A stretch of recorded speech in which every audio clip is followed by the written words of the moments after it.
lahat, gusto ko lang din mag-thank you sa pwede ba sabihin natin sa kanila, thank you so much. Thank you!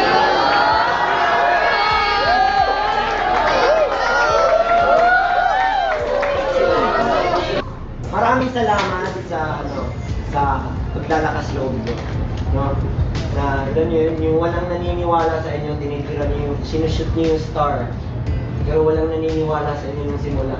Pero nung natuklasan nyo, ganito pala siya para matamaan, sinabi nyo sa amin, papunta siya. Sinasama nyo kami sa journey nyo, hindi kayo naging makasarili. Yung binibless kayo, sobrang pinagpapala kayo, hindi nyo to talagang sinundo. Talagang binless nyo rin yung ibang tao. Talagang naging instrument kayo para yung mga tao din mabuhay yung passion, may paggagamitan yung passion ko, passion ng bawat isa na walang mapuntahan. So maraming salamat no, sa paglalakas loob.